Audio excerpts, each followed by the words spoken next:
sorry I'm late. I had to stop by the Wax Museum again and give the finger to FDR. We know Al-Qaeda, Zawahiri, is supporting the opposition in Syria. Are we supporting Al-Qaeda in Syria? It's a proud day for America. And by God, we've kicked Vietnam syndrome once and for all. Thank you very, very much. I say it again, you've been had. You've been took. You've been hoodwinked. These witnesses are trying to simply deny things that just about everybody else accepts as fact. He came, he saw, he died. Well, we ain't killing their army, but we killing them. We be on CNN like, say our name, bitch, say it 3 times. The meeting of the largest armies in the history of the world. Then there's going to be an invasion. All right, y'all, introducing Aaron Maté, formerly of The Real News and The Nation magazine. He's still there. Welcome back to the show. Aaron, how are you doing? Hi, Scott. How are you? I'm doing real good. And listen, I've long admired your work for your critical take on this whole Russiagate thing. And I always like arguments that are so-called against interest, right? Where here you're a liberal Nation magazine writer who has every reason to detest Donald Trump's policies from A to Z, probably mostly anyway. And yet you're not on the bandwagon, which is a huge one, for all the worst accusations against this guy, that he is somehow an agent of Russia and that the Russians, you've cast doubt even, the last I read anyway, on even the Russians had any kind of real campaign for Trump against Hillary in the first place. You can clarify all this thing. I don't mean to characterize your statements too much here, but and anyway, so it wouldn't be as useful if you were a right-winger defending Trump. You're just trying to defend the truth. And I feel, I'm a libertarian, but I feel the same way as you about Trump overall. Maybe not on every single issue, but pretty dang much. I don't like him any better than any other president. But I also ain't into this whole Russia thing. But there have been recent developments and more charges and accusations that have gone around since we last spoke. And so, I'm just glad to have you here to tell us what you think or what you've found. And I guess maybe we'll start with, have you changed your mind about any of these things, the narrative surrounding the election of 2016? No, I mean, I think, from the beginning, the idea, this notion that there could have been a conspiracy between the Trump campaign and the Russian government, I just thought was ludicrous on its face. I didn't even see the theory of the case. Like, what did they exactly collude about? Like the timing of releasing stolen emails, and in return for what? Because Trump has been more hawkish on Russia than even Obama was. So that part of it hasn't made sense. I mean, the one part where, I was sort of agnostic is the issue of, did the Russian government steal the Democratic Party emails? I mean, if they did, I don't think it's as big a deal as it's made out to be. It's not an act of war. It's a hacking operation. It's an email hack. But I'm certainly not going to accept the claims of the U.S. intelligence community on faith. I mean, as listeners to your program well know, Scott, there's plenty of reasons to doubt what U.S. intelligence officials tell us. And what they tell us is often motivated not by the truth or the safety of the country, but by cynical political aims. And I think we should apply that skepticism here. Now, the fact that Mueller did indict Russian military intelligence officers and did lay out a pretty detailed indictment accusing them of specific actions around the stealing of emails. I mean, that's the one case where I think, okay, well, maybe there is something there, because for Mueller to put that case forward means either he's lying or he's relying on extremely faulty intelligence. I don't think he's lying, which must mean that he'd be relying on faulty intelligence. So it's possible, and I don't take his word as being the gospel, but certainly on that issue of whether or not the Russian government or people affiliated with the Russian government stole the emails, I certainly think that Mueller did, in laying out that indictment, did push that case forward and did at least provide us something to consider. Mm-hmm. All right, Sean, here's a message for all you Redditors out there. I quit Twitter and I quit Facebook and all those things, but I am on Reddit. It's my own private Reddit group for donors only at r/Scott Horton Show.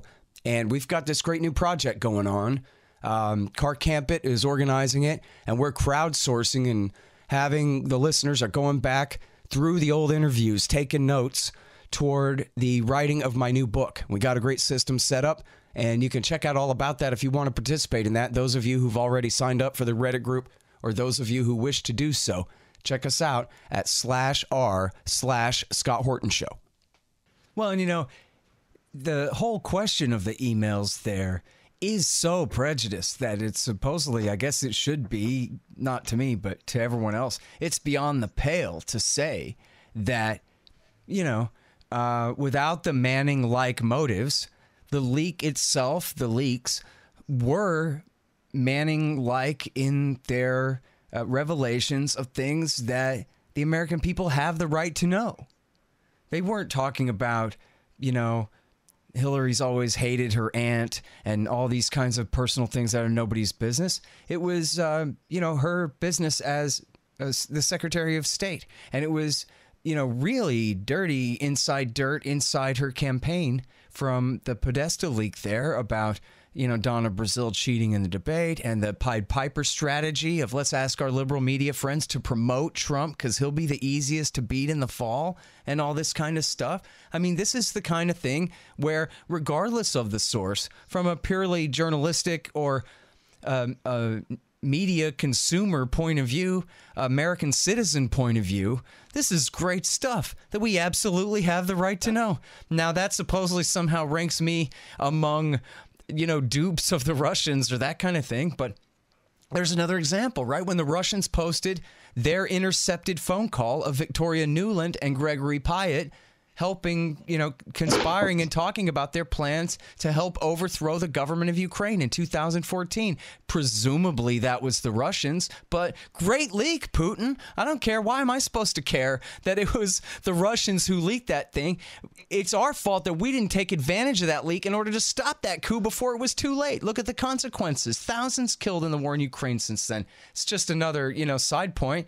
Hillary's appointee, you know, Victoria Nuland, in that case, she was already out by that time, but still. So I kind of say, you know, first of all, I agree with you that they don't show that the GRU did this. They only accuse them of doing it. But I got to say, they're like, overall, meh. How upset about that am I supposed to be? And how could anyone equate that to an attack on our country?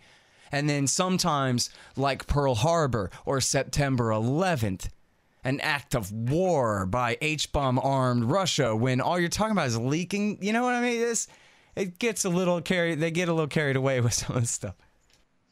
Well, yeah, and that speaks to the real reason why this whole so-called scandal exists. It's not about defending the country from a Russian quote-unquote attack. It's about it's about, you know, scaring the population to for the purposes for the interests and in the service of the interests of the various elite groups who are pushing this whole narrative. So Democratic elites, they have a stake in this because they lost to Donald Trump, you know, a very unqualified candidate, former reality TV host. They really screwed up that election, so they have an incentive to blame Russia. U.S. intelligence officials who oppose Trump's call to improve relations with Russia, they have an incentive to scapegoat Russia.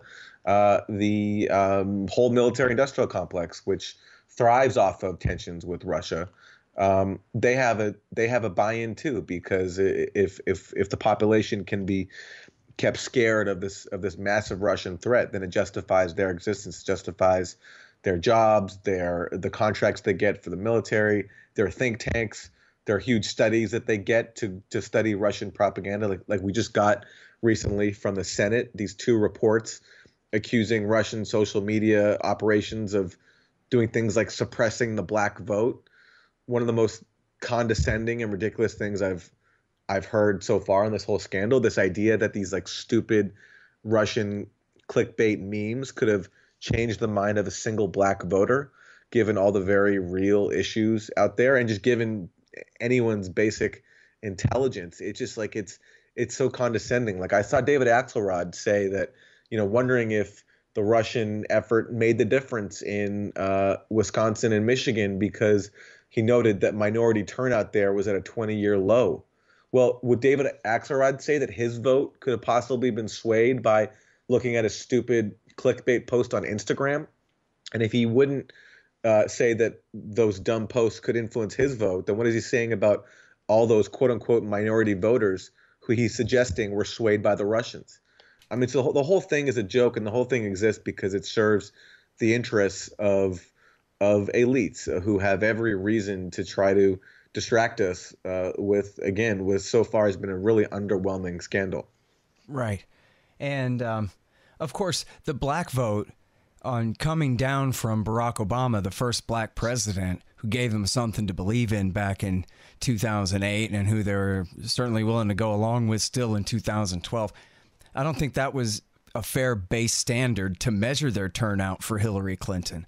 You know, maybe if you compare their turnout against John Kerry or for John Kerry back in 2004 and use that as your baseline, maybe her numbers weren't so bad. But right. Barack Obama was something altogether different for them, wasn't he? You know, obviously. Come on.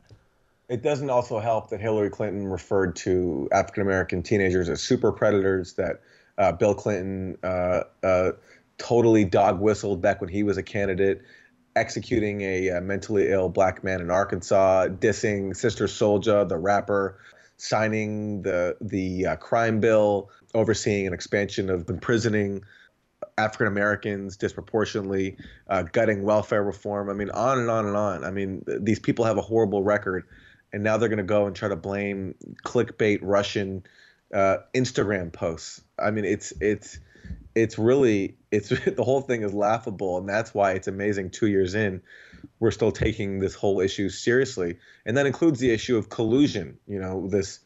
Well, let me say about that to set you up here, because I got, I was hoping you could kind of walk us through, because I think I'm trying to be charitable to the side who believes in this, right? They're all shocked that Trump could possibly beat Hillary, and what could it be? And the CIA says it was the Russians what did it, and so it's in their interest to keep believing that. Never mind all the cynical interests you've mentioned, but just, believers in this thing. And then the accusations come real fast. Papadopoulos, Page, Sessions, Flynn, all these unauthorized contacts, Junior in the Trump Tower, all these things. I read in Slate there was a secret server sending messages back and forth to Moscow. And at the very surface of it, an idiot might believe in that. They're like, okay, that's a lot to run with. That doesn't seem like maybe there was collusion. Maybe there was a Russian operation here. But then what happens is somebody like you goes and examines these. Oh, I left out Manafort, of course, the dastardly foreign lobbyist. You go through and examine these one at a time and see what they really amount to and what it all amounts to. And that's a whole different way of going about it than, just sort of feeling the impression. And after all, if you really want to believe that, and the CIA and the FBI and all them say it's true too, and even Trump had to admit it a couple of times, so to speak, then what else is there to argue about?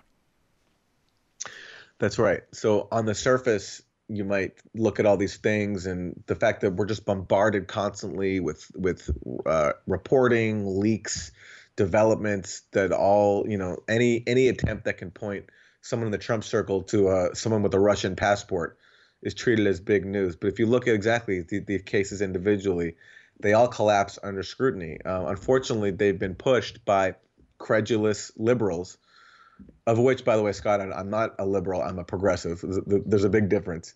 But credulous liberals who have bought into this conspiracy theory, I think, to make themselves feel better because Trump's victory was was both disheartening for them, which I personally understand because I was very scared by Trump's victory, but it also was a repudiation of the agenda of leaders who liberals revere, like Hillary Clinton and also Barack Obama.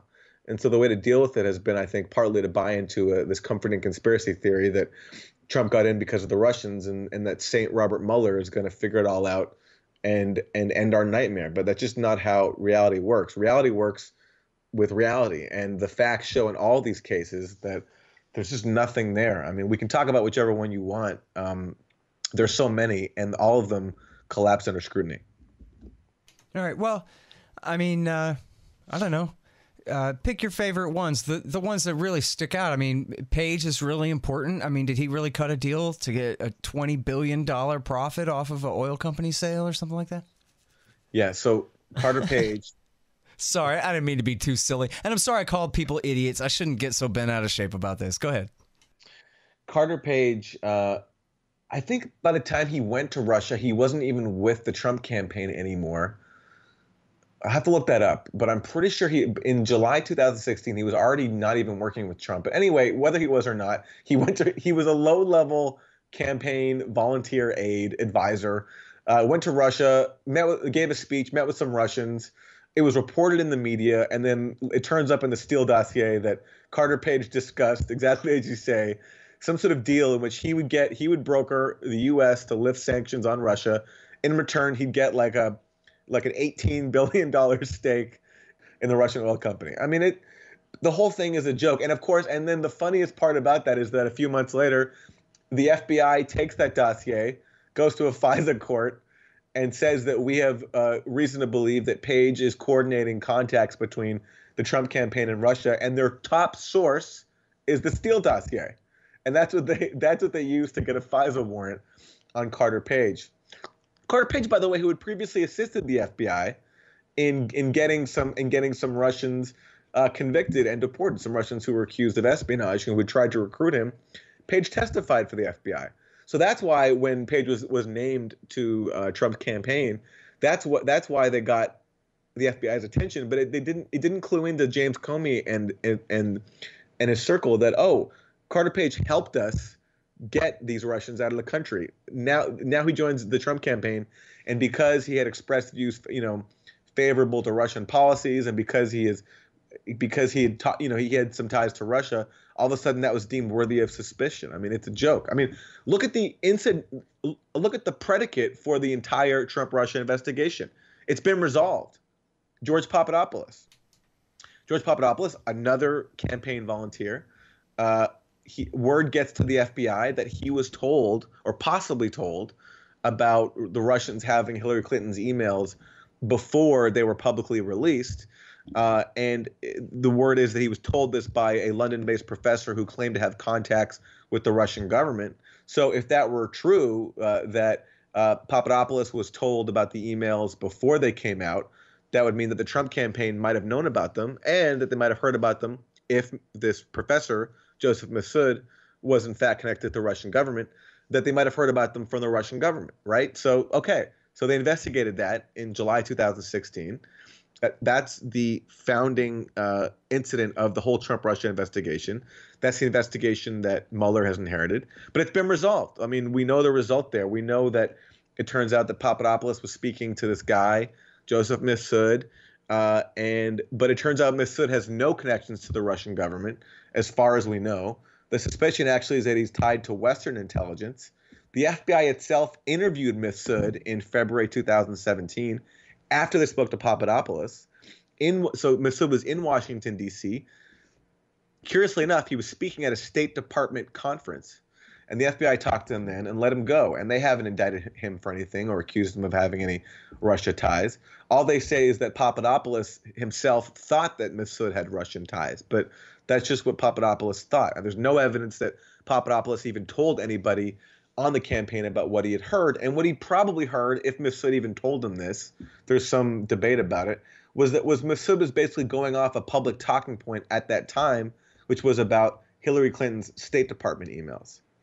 And whatever it was, the case was resolved with Papadopoulos being indicted for lying to the FBI, not about meeting Massoud, but just about the timing of his contacts with Massoud.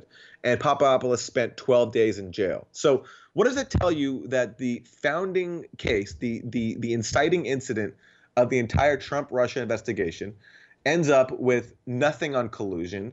It ends up with a shadowy professor who the FBI interviewed themselves, and the grand total result is Papadopoulos getting just 12 days in jail on a process crime. Hey guys, Scott Horton here. Let me tell you a bit about Roberts and Roberts Brokerage Inc. They've been around longer than I have, since the mid-1970s, and they run a great business there, helping you arrange the purchase of platinum, palladium, gold or silver. And, you know, when you buy with Bitcoin, they charge no premium at all. That's Roberts and Roberts Brokerage Inc. They're at rrbi.co. rrbi.co. And now on Sessions, along those same lines, it was brought up that he had met twice with the Russian ambassador, but then I think no one ever even really finished accusing him of anything. He recused himself from the investigation because he had been brought up, but no one really even officially, certainly not officially, but I don't even think it was really part of the narrative that he had made some corrupt deal with Kislyak in his Senate office or something like that, was it? That was one of the earliest incidents. And you know what, Scott, actually, I'm remembering now, that was one of the first cases where I was looking at what how this whole, a big scandal was being manufactured by totally disregarding the facts. And it was pretty obvious because Sessions was accused of lying when he told the Senate that he didn't speak to any Russians on behalf of the campaign during the campaign. And that was true. I mean, if you look at the question he was answering, it was from Senator Al Franken. And Franken asked him very specifically about contacts with Russians in the context of the campaign, because Sessions was a surrogate for the Trump campaign. He wasn't a big part of it, but he was an early supporter of Donald Trump. And so Sessions said no. He wasn't asked, did you speak to any Russian officials or Russian nationals at all during 2016? It was, did you speak to anyone in the context of the campaign? And Sessions said no. But that was turned into this huge thing, accusing him of lying, when actually he was answering the question truthfully. And yes, I mean, senators meet with foreign officials all the time. It's totally natural. So that was one of the first things that was spun into a big deal, when on the face of it, it was baseless. Right. And I think someone had reported at the time, too, that all of his staff were former Army officers. So the idea that they were all standing around while he was committing treason with this ambassador somehow, and that it just happened like that. Don't worry about it. That was going nowhere. And never really did go anywhere. It was brought up. They didn't really pursue that part too bad. But now, so I'm really sorry to do this to you because I'm in a real hurry, but also I really want to know what you have to say about Flynn, Facebook, and the Tower meeting. Okay. So the Michael Flynn case, I mean, it's complicated. I've always suspected that Flynn did not actually lie to the FBI. I think that the recent documents that come out in that case have corroborate that. The problem, though, is that he has admitted to lying to the FBI. He's pled guilty to it. So, you know, it's tough. I mean, my theory, you know, I'm not the only one to speculate this, was that he pled guilty to lying to the FBI because Mueller was threatening to get him on much more serious charges related to his lobbying for Turkey. In his initial indictment, Flynn's Turkish lobbying is mentioned, but he's not indicted for it. He was only indicted for lying to the FBI. But basically, whatever happened, there are transcripts of that call that he was questioned about, transcripts of his call between himself and the Russian ambassador Kislyak. And the FBI agents who interviewed him had those transcripts, which raises questions about what exactly they were trying to accomplish in interviewing him, and whether he was properly informed what they were even looking into. And whether he lied or not, to me, it doesn't even really matter at this point. I mean, it's an interesting question, but the most important thing is that those transcripts exist. The FBI knows exactly what Flynn said to Kislyak, and nothing improper has come up. Flynn said to the only possible way it's improper is if the U.S. wants to charge him under the Logan Act, but which has never been successfully prosecuted. And some legal experts say it's even unconstitutional, which may be why no one's ever brought charges under it. So we know what the transcripts are of Flynn's phone calls with Kislyak. He hasn't been charged for doing anything there. He's just been charged with lying to the FBI about it. And the reason why there's grounds to doubt that he actually lied is because he wasn't. It doesn't seem clear he was properly informed what they were looking for, whether it was part of an investigation. And also, the FBI agents who interviewed him initially concluded that he wasn't lying. He only got charged with lying after Mueller took over. So there's a lot of questions there, and certainly the fact that the calls were recorded, but nothing has resulted from them in terms of charges about those actual conversations, shows us that there was no treason, no collusion, no quid pro quo going on there. All Flynn said to him was, don't escalate the situation in response to the sanctions that Obama put on you. He also asked the Russian ambassador to not vote for a UN resolution critical of Israel, but we don't even talk about that because we're not supposed to focus on Israel's role in U.S. politics. And that was a case where actually the Trump campaign had colluded with Israel because Israel asked the Trump campaign to undermine that vote, and that's what Flynn was doing. But of course, that's not even mentioned anymore because it's all about Russia. Right. And just right there, it's the dog that didn't bark kind of thing, where he's talking with Kislyak, and rather than getting secret orders from the Russian spy master and passing them on to his boss, the president, he's asking a favor of this Russian ambassador who's telling him yet. So it amounted to nothing. It doesn't sound like the Trump guy, and this is the brand newly elected Trump administration coming in. It didn't sound like the Russians felt the need to do a big favor for Trump right now by helping to scotch this resolution. They went ahead and voted for it anyway. Exactly right. Exactly right. All right, and now Facebook, because, you know, you mentioned a little bit about Facebook brainwashing people, but wasn't it true, though, that the Russians had an operation to use this company to put these ads out there to make people go to Black Lives Matter protests and to like Bernie Sanders instead of Hillary Clinton and nefarious stuff like that? You know, again, as I've said, how much contempt do liberal elites have for average people that they think that stupid memes on social media that no one saw could, you know, convince someone to do anything besides maybe clicking on the link? I mean, like, does social media, especially social media ads that are so microscopic, have that kind of impact? I mean, it's a joke to even talk about. We know from these latest reports that the reach of them was not nearly as big as they're made out to be. So, for example, the reports repeat this line that the Russian post reached 126 million people on Facebook. Okay, that's a line repeat. That figure 126 million is repeated everywhere, every single outlet. But what it actually comes from is it's a spin on Facebook's own estimate. And I'll quote for you exactly what Facebook's Colin Stretch testified in October 2017. He said, "Our best estimate is that approximately 126 million people may have been served one of these Internet Research Agency stories at some time during a 2-year period." Okay? So, and that 2-year period is between 2015 and 2017. So he's saying that 126 people might have seen one Russian clickbait story at some time over 2 years. So the idea that that 126 million people were bombarded with constant Russian propaganda, even if you think the Russian propaganda was effective, which is not, it was just clickbait trash. I mean, it's a joke. It's a joke. I mean, and Stretch also said that it doesn't really seem to illustrate, and there may be more to this that I don't know, but it doesn't seem to really illustrate on the supply side here that the Russians were actually trying to do anything with this other than maybe get some clicks with that bait. I think by every indication, it was a clickbait factory. Now, whether these clickbait workers favored Donald Trump or not, I mean, it looks like they did because they had more negative stuff about Trump. It also might mean that they thought Hillary, you mean, but yeah.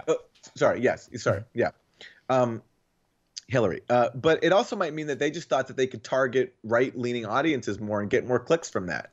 You know, that it's like that's which is smart, actually. That's what clickbait operations do. You know. And the thing is, they like the idea that this was some sophisticated propaganda campaign. Mueller even acknowledges in his indictment of these trolls that they sold advertisements on their pages for up to $50 a pop. And we also learn now from these new reports that they sold merchandise, including sex toys. You know, so it's like what this looks like is just clickbait capitalism. But we're supposed to believe it was an terrible guy. You're accusing these people of being greedy instead of being patriotic servants of their country? Okay. Yeah, exactly. All right. Well, now, okay, so one more, and this is really the big one, right, is the Trump Tower meeting. There was Junior. Trump knew all about it, and they're colluding with the intelligence services there to rig the election somehow or something, right? Wrong.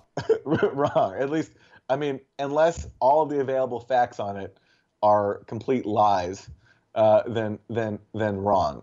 What it is you have a publicist named Rob Goldstone who works for this Russian billionaire Agalarov and his son, who's a pop star. And they have ties to Trump because they put on the Miss Universe pageant together. And so the Agalarovs go to Goldstone and say that some of their Russian friends want to meet with the Trumps in a bid because they have something important to talk to them about. Like they want to get them their backing for a campaign to lift these Magnitsky Act sanctions on Russia. And the Agalarovs don't give Goldstone very much information. So by his own telling, as he told the Senate in testimony, by the way, and for which he has not been indicted for lying, unlike Michael Cohen, who was indicted for lying about the failed Trump Tower deal. So by Rob Goldstone's own telling, he didn't have much information, so he decided to use what he calls, quote, publicist puff, unquote. And that was basically his attempt to get the meeting for his client. So he writes Don Jr. An email and says that the Russians have compromising information on Hillary Clinton and her dealings with the Russian government. And that all this is a part of the Russian government's support for Trump and his candidacy. So when that email gets leaked, it gets turned into like proof that the Russian government is supporting the Trump campaign. When really, that's just what a publicist, by his own telling, was writing in order to do his job and get the meeting for his client. Mm-hmm. By all accounts, the meeting goes nowhere. The lawyer, Natalia Veselnitskaya, she doesn't have any dirt to give. She's only talking about the Magnitsky sanctions and wanting them lifted. It's totally plausible that that was her agenda because that issue has been something she's been working on for many years. And by the way, she's been working on it with none other than Fusion GPS, the firm that also put out the Steele dossier. Right. Alleged conspiracy. So okay, but now help me steelman this thing because I'm doing my best here, but maybe I'm not coming up with the best stuff for you to debunk. Is there what am I missing here? Well, okay, so is that the best case for the kookery that I just made right there? The best case is definitely, I think, the Trump Tower thing because you have an email in which someone says the Russian government supports Trump, right? And we're promising you compromising information on Hillary Clinton. So you put those together. Well, my God, the Russian government compromising information. I mean, on the surface, it does look damning, but then you look at it, and again, it's a publicist, and it's a publicist by his own account trying to do his job. Now, possibly Rob Goldstone, this kooky guy, is a Kremlin cutout, and he's lying, and that's all possible. Anything's possible, but all the available facts tell us, including, by the way, the fact that the Trump administration has imposed new sanctions on Russia. That all this has been way overblown and spun into something that it's not. Yep. You have also now this thing about Trump Tower in Moscow, which Michael Cohen got indicted for lying about. But the important thing to remember there is that we've known about this for a long time. Trump even tweeted about it in 2013. He tweeted to the Agalarovs actually that they're going to make Trump Tower Moscow happen. He was really excited. So it's been out in the open.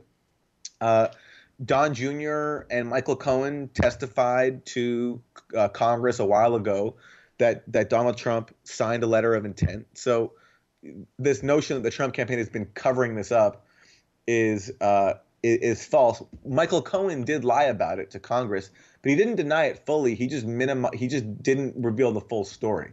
And the way he tells it, he was trying to protect his boss when he did that. But if you look at the facts, there's not much to protect him from because the key thing here is that the deal didn't happen. It didn't come close to happening. And if you look at and we know this because this has been reported on for a long time ago by BuzzFeed, who got Michael Cohen's internal emails, where he's fighting with his associate Felix Sater, saying that like, what's going on? Like, you're not getting me any meetings. These Russians you got me are like third tier guys. Like, you're making me look bad in front of the boss, i.e. Donald Trump. And the deal ultimately goes nowhere. It just so happens that him and Felix Sater talk about it longer than Cohen acknowledged to Congress, and they had planned to go to this St. Petersburg Economic Forum thing in June 2016, which they didn't even go to after the news of the email hacks got released. But the idea that we're supposed to find it incriminating that Trump tried to build a tower when it went nowhere, had no Russian government approval, and no financing, and that's supposed to be incriminating, is just strange. Yeah. All right, well, I guess we'll see what happens when that report comes out, but so far, I'm in complete agreement with you. It seems to all add up to nothing. Reminds me of the case against Iraq. 100 accusations, none of them add up to a thing at the end of the day. But there you go. Thank you again so much for your time. I really appreciate it. Thanks, Scott. And by the way, some of the same people are now involved in making that same case. John Brennan, James Clapper. Absolutely correct, especially Clapper on that. Yeah. All right. I'm sorry. I'm running so late, but I really appreciate your time today, Aaron. Thanks, Scott. Thank you. Okay. That's Aaron Maté. He is at The Nation magazine, thenation.com. Hey guys, this is Burden Carr from the Friends Against Government podcast here, and you've probably heard Scott talk about the crowdsourcing effort on Reddit about his upcoming book.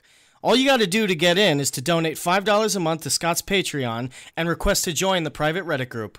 In Scott's Reddit group, you will find a pinned post outlining the details for how you can help find source material for Scott's upcoming book by listening to archived interviews and taking a few notes. If you have any questions, feel free to reach out to either myself at BirdArchist or Carr at CarCampIt on Twitter, and we'll be happy to help.